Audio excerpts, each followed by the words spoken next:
So let's talk about actually how do we do this, right? Because we've been playing around with it, but what's the actual to-do on how to do mindfulness?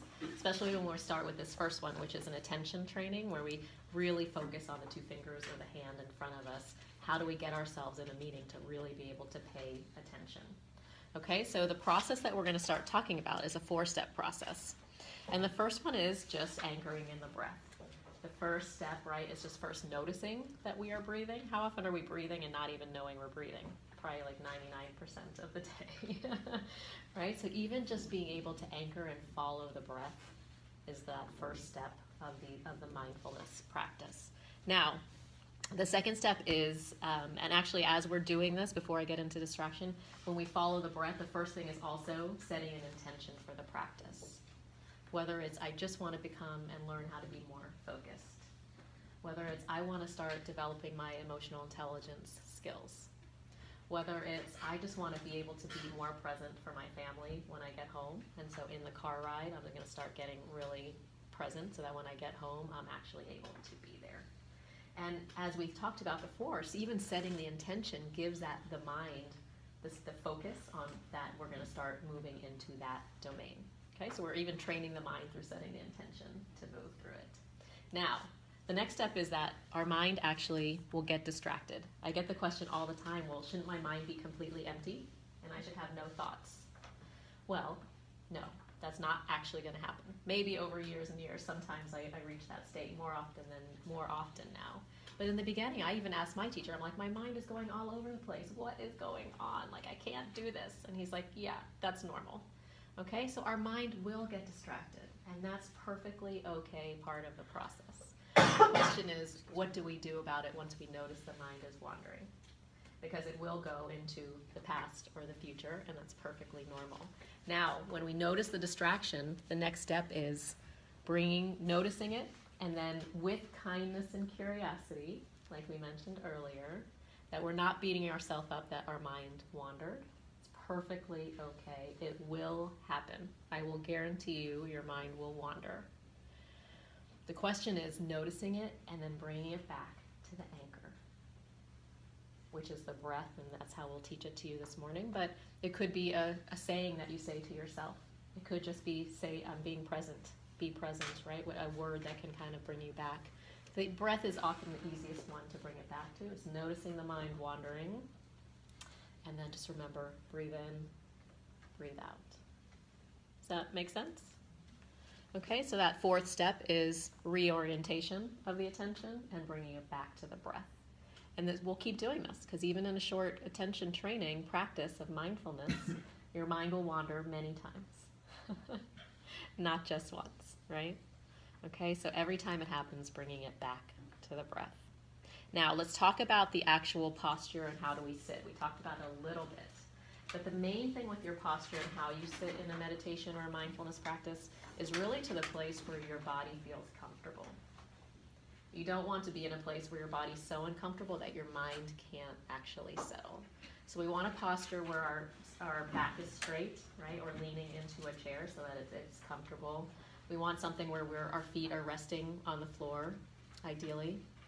We want a place where we can actually also, if we're comfortable, close our eyes and be able to have like the sense of you're not putting just the right amount of effort. It's not too much effort, but you're not so relaxed that you're just going to perhaps fall asleep or, oh, this is so comfortable, I'm just going to lay down for a little bit, right? So you want someplace in between where those two places are, it's like the Goldilocks effect, that we can have it somewhere in the middle. Okay? Any questions on the posture? So we're going to go then into our first longer mindfulness. We did a couple short little ones. And this one, as Jen mentioned, is really focused on attention training. So getting us to the place where we can bring our attention back to the breath and be in that present moment more and more and more. Yeah, question? Anytime you talk about posture, I go back and forth between yoga. So if you sit in upright, your feet are flat, that means correct posture, which very few people have. Yeah. And it's tiresome, right? Because it's your core that we don't have maybe as developed as we should. Yeah. So I go back and forth, and I can do this, and I can engage this way, and my breathing is deeper when I do it this way. And if I'm on my yoga mat, that's how I function. But you look at that picture, he's reclined, you said recline in your chair, and as soon as I do that, then my feet aren't flat, and then I can't have as deep of a breath. So if we're in daily practice and trying to be seamless in when we're doing this, all of a sudden sitting like you're right? There's an effort to that, and it's fine to engage intermittently, but is there an option, or what are your thoughts on those two variations? Yeah, my sense of that is do whatever is going to be comfortable in the moment. For me, if I'm at a place and I just need that micro practice of really just being present, then I might just lean in my chair, because that's what's going to be more comfortable when I'm at the office space or about in front of a classroom, and I'm just sitting for a moment and I take a few breaths while the class is still going. Now, if I'm at home and I have the ability to really do a dedicated practice, I'll often sit with my back straight against the bed. I'll often sit on the floor or on a chair where I can sit on my back straight. So again, this idea of dedicated practice versus integrated practice could be the distinction. In the integrated practice where we're in life and we might not be able to be so upright, might be okay to be able to lean back and just be comfortable. When you're in that dedicated space, to me, having back straight is going to your point, I think gets you a little bit more centered and able to really go a little bit deeper. Is that helpful? Yeah. So it varies. There's not one answer I can give you. I think it'll depend on the dedicated versus integrated practice. Yeah. Quick question. So is there ever a time where maybe you're meditating and then you fall asleep? I mean, is there kind of a fine line there? I mean, I really haven't meditated much, but it is very relaxing, so it stands to reason that one could fall into just a deep sleep. Yes, it has happened, and I'll let Jen answer this as well, but in my experience, it can happen. Often whatever's in the nervous system actually starts coming up first, so if our nervous system is really just tired, and that's really what we need first, that often might come up first.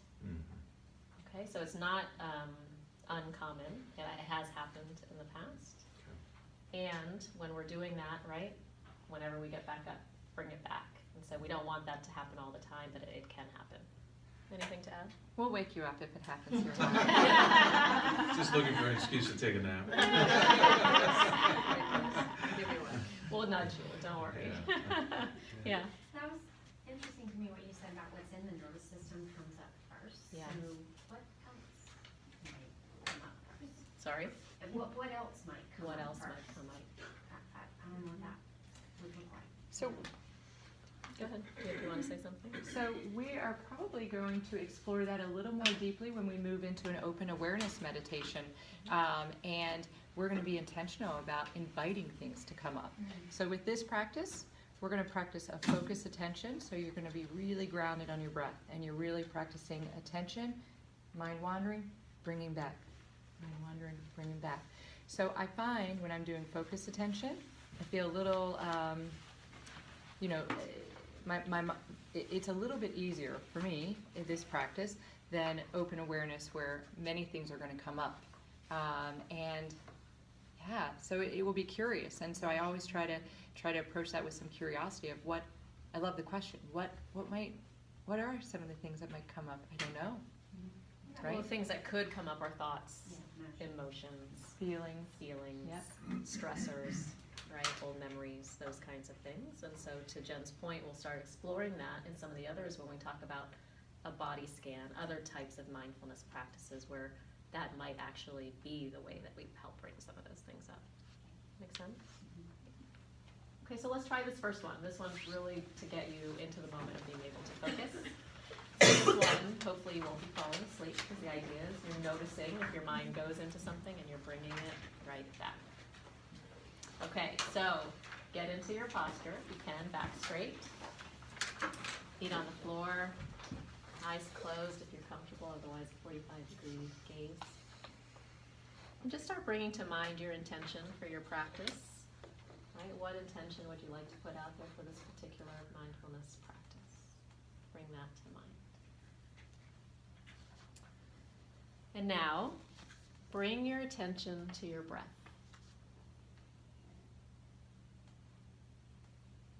You may notice a movement of your abdomen or chest. or a sensation of air passing at the tip of your nose, or a sensation in the throat,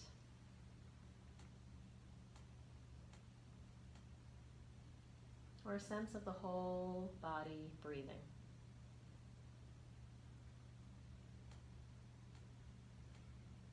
Wherever the sensation is most vivid for you, allowing your attention to rest there.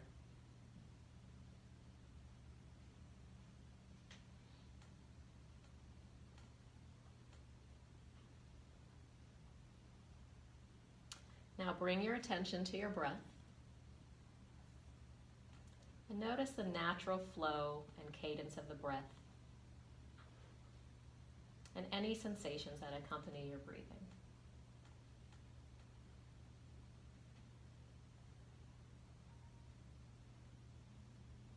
Perhaps you notice the belly rising and falling, or the chest expanding.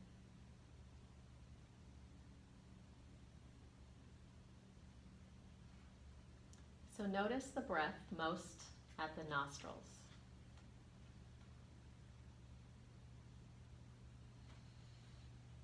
Wherever the sensation is most vivid for you, allow your attention to rest there.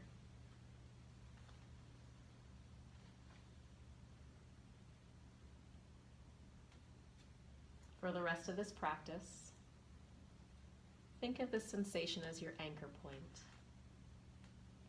your anchor breath.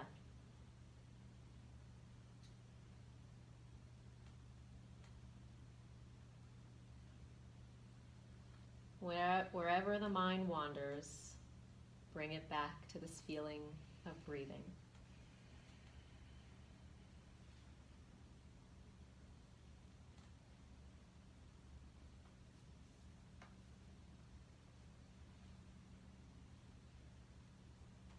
There's no particular way that you need to breathe right now. However you're breathing is fine.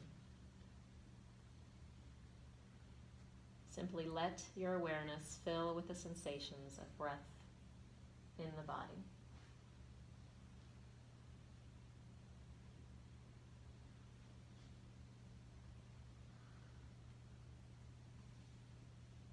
You may explore counting each exhale from 10 to 1.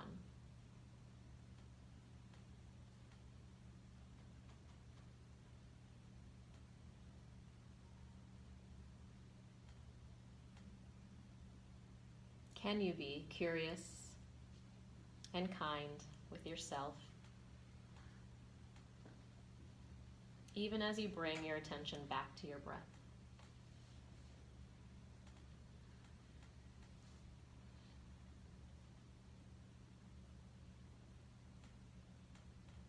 If the attention wanders, as soon as you notice, simply return the awareness to your breath. Gently and kindly.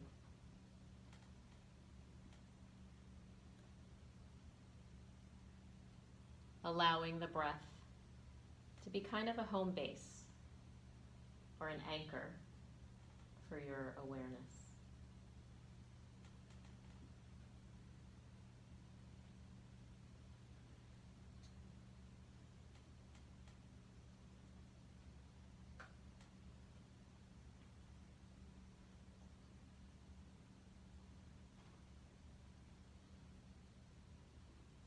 Thoughts coming, thoughts going. No need to push anything away or chase after it.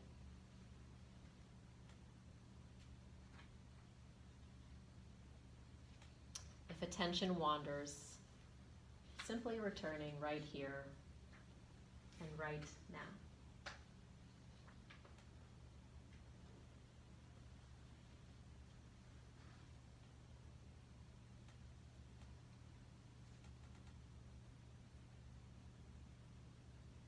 Now let's sit quietly for 1 minute And just make the right amount of effort to follow the breath. Or just sit here being aware of whatever arises for you.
So gently bringing your awareness back.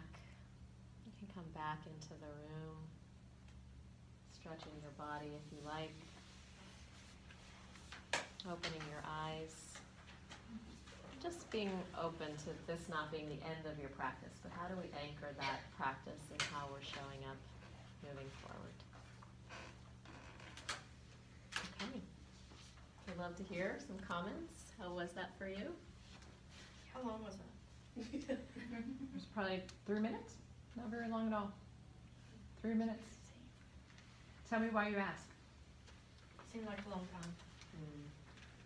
Seemed like a little time. That's okay. What does focused attention feel like for you or for anyone? I like to ask this question because I always think that the responses are very interesting. So what does it feel like to you? I had quite a bit of anxiety because I thought it was taking so long. Okay. But at the same time, I knew that I was really relaxed because when I came to, I was sort of fuzzy and, felt like I just woken up. Yeah. It takes some time in the beginning, right? So we're not used to sitting this long. We're constantly programmed to be on the go, 24/7, right? Unless we're about to go to sleep or And something. I wanted to grab my phone. Yeah. Isn't that interesting, that urge? Yeah. I haven't touched my phone in so long, and I went, oh my God, where's my phone? Isn't that funny? Right in the moment where we're supposed to be relaxed, we Mhm. want to distract ourselves. Okay, so great even noticing, because we all have that tendency. We're so attached to these things, these gadgets. Other comments? I knew Monica was gonna stop speaking at some point, and I dreaded that moment. To be left alone, that guiding process is so much easier for me. Yeah. Yeah. What happened when you were alone? I survived. You're still here. Yeah. You made it. Yeah. In the beginning, that guiding can be a lot easier. And after a while, you start being able to guide yourself. Can I ask a question? Yeah. So it's really quiet in here, Yeah. which is great, Yeah. very conducive to what you're trying to accomplish, what we are trying to accomplish. Yeah. A lot of times, we're not in places that are this quiet. Yeah. So how do we overcome that? You know, this place is really quiet. Yeah, I'll start. I now meditate. I live in DC, and I can meditate in the bus Really? or in the metro. Wow. And it's really just a reminder to bring myself back to me. Okay, and it's taken some practice, but I would say that even with the noise and the distractions, it's just, again, bringing it back. It's the same practice. Noticing, I'm getting distracted, and then bringing it back to the breath. Okay. Noticing all these things are happening, bring it back to the breath. Yeah. And it'll take some practice, but it's like going to the gym and building your muscles on the first day. You don't expect that you're gonna be able to lift like 100 pounds or something, Mm-hmm. right? It's not, it takes some time and effort, but it can happen. Okay, I have a comment. Yes.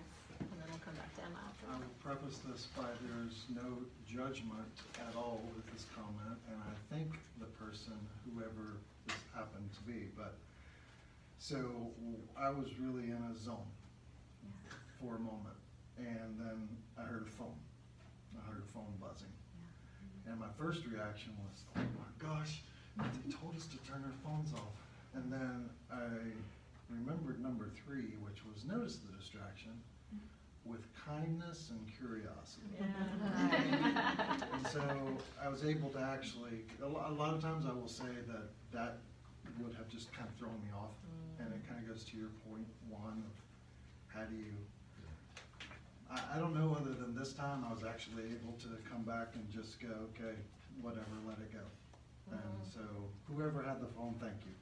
That might have been mine, It was I a don't know. plant. I was just gonna say, you might try that in a session. 'cause It's beautiful though, right? Because life is gonna happen. Your kid's gonna pop in, your spouse is gonna tell you something, some patient's gonna pop in and you really just need a moment. And it's how do we train ourselves to, okay, life just happened, how am I gonna bring myself back? Because life is gonna keep happening, folks. It won't just be your phone. It'll be It lots taught of me things. something about me too. Yeah, what did it which teach you? was, I mean, that's a small thing in life. It Yeah. really, that phone didn't matter. Yeah. Truly doesn't. Yeah, So sometimes I get distracted by those small things. yeah. And you wouldn't be the only one or the first one, yeah. And what you had hand up? Mine was, when we did it the first time, I had noticed when you had said to pay attention to when your breath stops at the top and when it stops at the bottom. Yeah. And then when you suggested, like, pay attention to your nostrils or your throat, it was more of an actual focus point rather than like, cause I mean, when they say focus on your breathing, you're kinda like, what the heck does that mean? Yeah. You know, you're breathing, so like, what does that mean? So with having those points of reference to be able to think on, it made me realize that I did have a spot more to focus on rather than just the action itself. Beautiful. Okay, so finding that in yourself too, where does it show up? And kind of anchoring it. Is it in my belly? Is it in my throat? Is it in my nostrils? Yeah. And I've listened to some meditation apps, you know, some of us who wake up with to-do lists at 3 in the morning, maybe you can familiarize themselves with trying to maintain their sleep. Yeah. Is the goal of this to be able to have an absence of thought while you're awake? Like, is that what the goal is in that 3-minute exercise of, 'cause, you know, when I fall asleep in deep meditation yoga classes, so I go the vinyasa route, cause Yeah. I cross over very quickly to Yeah. fatigue. Yeah. And I've learned in that experience that if you're mindful, then you don't go to sleep because it's an active, actual That's right. participation. But I don't, I think I don't understand, besides focusing on the breathing, that I know how to do that and understand the breath. If you take some yogas or listen to the meditations, they walk you through that. But what's the goal for what's inside? Instead of separating from the external, what's the goal for what you're trying to separate from internally? So the goal is not to have an absence of thought, and we're going to watch a video where John Kabat-Zinn really talks about this in just probably 10 minutes. So I wish you had saved that question, and it would have been such a nice bridge. But you're bridging to that. The goal is, you know, your mind is a human mind will have thoughts. It's just to notice those thoughts and then bring it back. And so it's not to clear your head. It's simply to note and name and then let go So, and not follow those. yeah. I think John will probably, Yeah. it gives a beautiful summary. Yeah, maybe just one thing to add though before we get there, because he'll say it more eloquently than me. But for me, this is one practice. We'll teach you many other ways of doing mindfulness. This one is training you that you can be able to focus and bring your attention back. So even if you're in a meeting, you notice your mind start wandering, maybe I need to come back and actually listen to what they're telling me. I'm with a patient and they start saying something.